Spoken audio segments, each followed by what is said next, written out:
Boys and girls, we have done it again. Welcome to another review of a special with me here from Cybus Industries. I'm Sam, and this is Dan B. Hello, my friend. Hello, we're back again. It has been, what, like... How long ago was our last one? Like 6 7 months, months? probably. 6 months since our last one. Crazy, but yeah, Yeah, I'm mad. very happy to sit down with you again and we could talk about the Christmas special. I know it's January. All right, January 6th when this comes. Oh no, January 9th when this comes out. I know it's January. We haven't had much time to do it, but this is the Christmas special, Joy to the World, Doctor Who review with me, Sam, and that's Dan B. If you want to subscribe to Dan, his links are in the description as well. Help him out. You know, he makes Doctor Who videos every Tuesday. Yeah, every Tuesday or like sometimes multiple times a week, but like every single week a new Doctor Who video. Perfect. Yeah. Perfect. So let's begin with the whole Time Hotel concept. What do you think about that? Honestly, yeah, I love this whole like concept. I think Stephen Moffat like smashed it with like the concept of this whole episode with the time hotel and just yeah, I think it is a really, really good concept to be fair. Yeah, I liked it. I feel like there's definitely room for like a spin-off, like like Torchwood. Like you could definitely have a Time Hotel spin-off. I don't know if they do it, but it's definitely Yeah, possible. like I definitely like on some hand I do like the idea, but on some hand I'm like not 100% sure because it's like I feel like you get to a point where you kind of like explored all of the different rooms and stuff, and then Well, that's yeah, it kind of would be. it, I suppose. Yeah, the plots could be pretty weak, like you know, but I think regardless, I think people will watch anything nowadays. If they wanted some money, they could easily I make know. one. But I don't think it's definitely needed as much. I don't think it's needed. I think we could easily Yeah, go past it. Although I would watch more of Trev. You see, Trev was the goat of yeah, that episode. 100%. Yeah, I loved him. Big up Trev. Big up Trev. He died. He died saving. Well, he died. The fact that his last lines before he died were like, "I'm sorry, I let you down," shows he's a good guy. Very good guy. Yeah, I love Trev. Love Trev. R.I.P. Trev. Yeah, rip Trev. Rip Trev. But then we get on to Joy. Big up Joy. Now I thought she was quite fun. She was got a nice character. But I feel like she was sort of like kind of underdeveloped. Like there wasn't really much about her in the episode. What did you think? Yeah, 100%. Like, with Joy, it's like I really liked the character, but I feel like we could have gotten so much more. And there was like an entire period, like in the middle of the episode, there was just like a massive gap where she just wasn't in. And for like a first time character, I don't think that's very good because we're obviously trying to develop her character and introduce the audience to her. So I suppose Yeah, to I put completely like a agree. massive segment in the middle would just be like, yeah, I don't know why they did that, to be fair. Yeah, like she was bigged up to be the main character, and like we saw her a bit at the start, and pretty much every scene she was in, we'd already seen in promo, like the dinosaur scene and the intro scene, we'd already seen in promo. There was only like a few scenes we hadn't already seen of Joy. I said seen a lot, but there's a lot of scenes we haven't seen of Joy. There's a lot of scenes that we had seen of Joy already, so we sort of just there wasn't really much there, and like you say, the bit in the middle, it just felt sort of Yeah. joyless because it was all about Anita.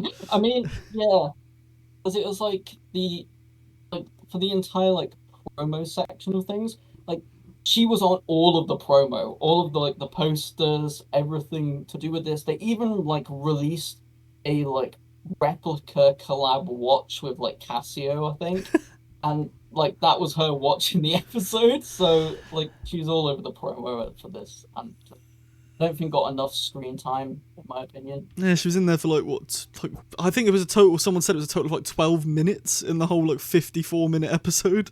So it was just Really, yeah, 12. 12 minutes. When the character, the name of the episode is Joy to the World. But But yeah, because speaking, this entire episode is like, yeah, she is practically the main character, the main focus oh of yeah, and she was in it for episode, 12 minutes. But or is speaking of, supposed to be well, anyway. yeah. Speaking of Joy to the World, did you think what do you think about the North Star bit at the end? Because a lot of people were saying it was quite offensive that they put that at the end. So what are your thoughts on that? Like personally, I didn't think the idea of the North Star itself was particularly like offensive in a way, because I think Doctor Who kind of explores everything anyway. Hmm. Yeah, I didn't find it massively offensive, but I did think that like it was a little bit of like a lazy writing technique to end off the episode. Yeah, I also think like we got it when the massive text came on the screen and went Bethlehem. I was like, oh well, we get that. You know, it was sort of yeah. Yeah, I don't know. Yeah, like you say, it the was ending like I thought was a bit like when she took off into the sky. It was like I felt like it was a bit. We don't really know you, well, and we're now meant to feel sad that you're yeah, going away. it's kind of like to the point where like we get to this part of the episode where there's kind of a big stake, and we're like, oh, okay, the star is about to essentially implode and you know kill everybody. There's like a massive threat, and then she just kind of gets a bit peckish and eats the star, and then rises into the sky, and the star burns her and disintegrates her body essentially. Which I mean, Yeah, yeah, definitely. I that feel like that in itself, we should and have then seen more of it because all it was the doctor was off and then comes back. Oh, Joy's gone. Oh, I'm in the sky now. I'm a star now. What? What do you mean? It just happened like then that. there's also like the logic. There's also kind of like the logic part of it as well. Like the star is not just gonna shoot up into the sky and become a star. Like that's not really how it works. Well, yeah, it just sort of she took off into the air and just boom, a star now, and everyone sees it. Ruby sees it. Oh, a star. What? Yeah, that and again, like the fact that she traveled about like what, like 60,000 light years or whatever it is, away that Like the star five would need to seconds. be Yeah, no, I in agree. 5 seconds. Let's talk about Shooty crying because a lot of people had a massive go at this in season one and said he cries too much. Yeah. Rubbish Doctor cries too much. Now in this episode he cried more than ever. I think he cried 3 times. The Silurian death when he left Anita and Joy's sort of death at the end as well. What are your thoughts on that? Yeah, like again, like I'm all down emotional scene, and I think a lot of people talk about this as it's basically saying that people don't like Shooty being emotional. But I think if anything, it's sort of, you know, it doesn't make it as impactful, because if you talk like say like the 10th Doctor, for example, when he gets to a point where he does break, and there's like loads of times in the series where, you know, the 10th Doctor is getting to a breaking point and he's like pushed very, very far, but he doesn't break. And then that means like when he eventually does break, for example, like when Rose is trapped in the parallel universe, us as the audience feels that like 1,000 times more, and it's way more impactful. But because Shooty cries basically every single episode, 3 times in this specific episode, I feel like it just takes away the impact of a scene like that. And a lot of people have been saying as well, it's like we're less likely to take him seriously because it happens so often. Yeah, I completely agree. Like when if you see him cry, it's sort of just oh he's crying again now. Whereas when it used to be, you'd see the Doctor cry, you'd go oh my god he's crying, I want to cry as well. Oh this is so sad. Whereas now it's just been beaten like a dead horse. Yeah, like even like with like the End of Time Part 2, for example, like that's an episode that I can still watch to this day, and that final like scene of like the Doctor going up to his regeneration and like saving Wilf, like that entire segment still makes me tear up to this Oh day when I yeah, watch it, because it is definitely. just such a powerful moment. I think Doctor Who does need more of that, and we're not really getting that in the Shooty era, which No, is the only yeah, time I felt slightly emotional in the first series was when at the end of the Empire of Death. I was trying to remember the name. End of Empire of Death when Ruby and the Doctor say goodbye. Even though I know it's not the end, I sort of felt like that was quite a nice ending. yeah. So yeah, It's like in the Empire of Death, like in that, like Kate Stewart, like dies in that episode, and so many people just literally was like, "Yeah, this we didn't really care." Like, Well, yeah, because you just there know she's wasn't gonna that come back. build Because up they beforehand. wouldn't kill Kate, would they? That's all I think when I see that. Yeah, yeah. Yeah. So I don't know, but onto a more positive note, Anita. Oh yeah, honestly, like amazing character.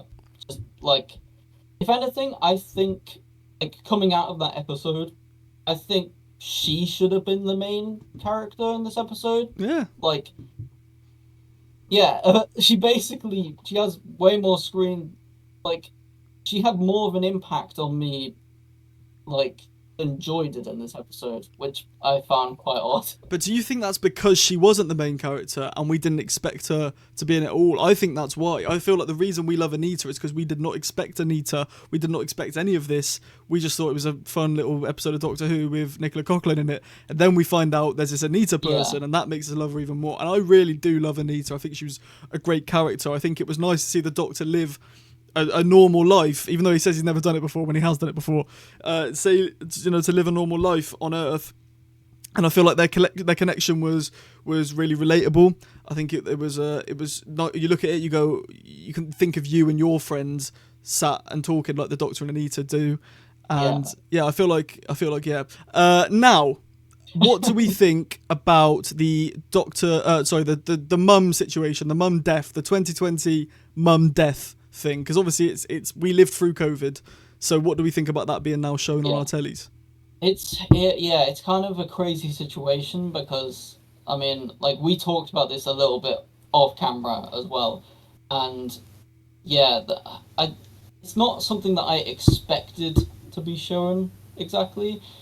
Just No, yeah. mainly because obviously Doctor Who is still like a majority, BBC made and funded like project essentially, and I mean BBC as a company had a whole lot to do with, I suppose, pushing out the narrative and all that kind of thing with the whole 2020 situation as well.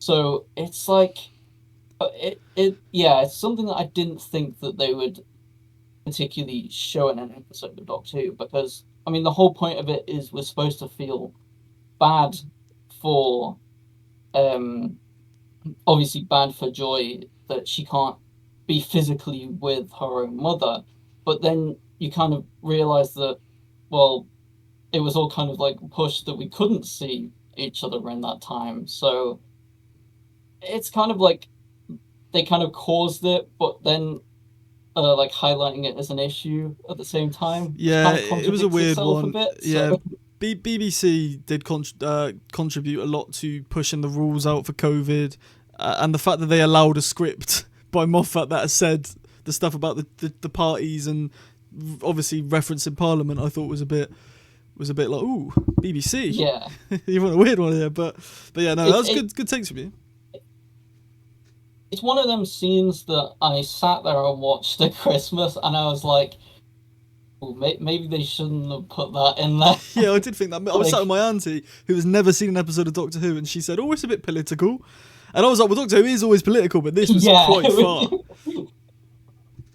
yeah, and it's like, and I know with like season one, which I have kind of said in another video, but they tend to do this thing where they kind of bring sort of like politically correct stuff into every single episode, and there's always got to be like one thing that they touch over in every single episode that is, and I don't know, I just kind of like Doctor Who never used to be like that, and then when they do it, it wasn't like as subtly or woven into the stories as it used to be as well. I completely agree. Yeah, completely agree with that. And yeah, it never used to be political. It would have moments. It would definitely have moments, but it would never be like a left wing show or a right wing show. It'd be a show for everyone. Whereas now I feel like it's definitely going Yeah, down the route of and trying to please the quote unquote right people, which I don't know if I agree with, but well, it's whatever. Yeah, But yeah, like regardless, I think the 2020 mum thing, I feel like connected with me more because I lived through COVID. I didn't really lose anyone to COVID, yeah, but I know some people who did, and it is obviously very sad. So it's if you go to watch a Doctor Who episode and it's like, oh, we died of the Black Death, the plague, you don't really connect with that. But because we lived through COVID, seeing Joy's mum die in COVID, yeah. we I can sort of put myself in that Definitely like how situation. they kind of. I like the aspect that they're like essentially trying to connect it to like a modern day big event that happened and all of us like worldwide like experienced essentially. Yeah, agree completely. And I'm very open to that happening more. More things that can relate to us, I feel like would be good. Yeah, big time. Yeah, I'd look. Yeah, like I definitely would like even like the sort of like because there's a lot more things going on at the moment, which is like, for example, like you have like the Northern Lights, which have been like appearing worldwide. I'd love them to do like an episode that would like delve into that, and maybe it's like aliens making it happen or something like that. I Yeah, I think like that that in could be Doctor kind of Who. like a fun link in, but links into like real world stuff that happens as well. It would be like it'd be pretty cool to see more of that in sort of a, I suppose, less political way and just something that's more something that you probably tell a little bit of a better story behind, I suppose, and would link to Doctor Who quite well, being like a sci-fi show. Yeah, I agree. And I like episodes where they take a real life situation like the Agatha Christie, where Agatha Christie went missing in real Yeah, life and appeared in a hotel. They made the Doctor the reason for that, which I like, and I'm a big fan of that. And I feel like we need more of that. We haven't had that much since the end of Capaldi, really. yeah, and like even like with Capaldi, they had like Day of the Moon, Mm, which was like a whole story around the moon and like the idea that the moon's an egg. Like that's just kind of like a fun story that I think it's like everyone can look up at the sky and see the moon. But to like almost think, and like even with like Capaldi as well, he did it really, really well because they did like episodes like Listen as well, another like really, really good top tier Doctor Who episode, hundred which I percent. like a lot because it just plays. It's an entire episode surrounded around something that you experience like in your life, like every single person experiences in their life, like that sort of fear of like, oh, like what's in the shadows and what's kind of like lurking around, kind of thing. 100%. I completely Yeah, I agree. like that. Completely agree. So, Joy to the World, out of 10, what are we saying? What do you think? No, out of 5. Let's do out of 5. What do you think out of 5, Joy to the World? So, like to be fair, I did enjoy the episode, and I've got to give credit where credit's due. I like the main idea of the episode, like the time hotel theory, like the whole surrounding of the time hotel. The sets were really really good. The CGI was on point. Like all of the futuristic buildings with like um all that CGI was really really good, and Yeah. the music as ever great as well. Murray And Gold, my guy. I've got to give credit where credit's due. It's a really well made episode, and I think the only thing that really does let it down a little bit for me, which I didn't expect too much, is just like a little couple of the writing points, a couple of inconsistencies and things that just don't quite make sense. Yeah, I I can mean, see that. obviously it's Doctor Who, and a lot of people point out like, oh, it's not supposed to make sense because it's Doctor Who. But I suppose you can only take that point so far Yeah, before it comes a bit like definitely. Yeah. ridiculous. But Yeah. yeah, I think it's a solid episode, and out of 5, I'd probably give it. Yeah, I'd probably go for like probably like a 3.5 out Yeah, of I 5. like that. I'm going to go for 3.5 as well because I feel like it's not high enough to be a 4, but it's not definitely not low enough to be a 3. So Yeah, 3.5 is banging in the middle. yeah, I think very very good episode. Now we're meant to talk about the season 2 trailer, but I've completely run out of time because we've had to this recording got delayed a little bit, which unforeseen circumstances to both of us. So if you want to see us sit down again and talk about the season 2 predictions, I mean, even if we don't do that, we'll definitely sit down and talk about season 2 when it's finished. If you're happy to do that, like we did last year. yeah. But if you want to see more Doctor Who 100%. content, subscribe here. I upload twice a week, every Sunday and Thursday. And subscribe to Dan as well. He makes a Doctor Who video every single Tuesday. And yeah, thank you for joining me, Dan. I appreciate it, mate. It means the world. And Yes, I enjoyed it. I've honestly enjoyed. I've not done many podcasts in my time. I mean, the only podcast I've ever done is this podcast, and I'm not gonna lie, really, really fun. So Yeah. definitely need to come back and do another one. 100%, mate. You're welcome back Season whenever you want. Welcome back whenever you want. But yeah, like I say, thank you so much for watching. Make sure you drop a like and subscribe with the notification bell on so you get notified every single time we post. And for now, I've been Sam from Cybus Industries, and I'll see you again very soon. Bye bye.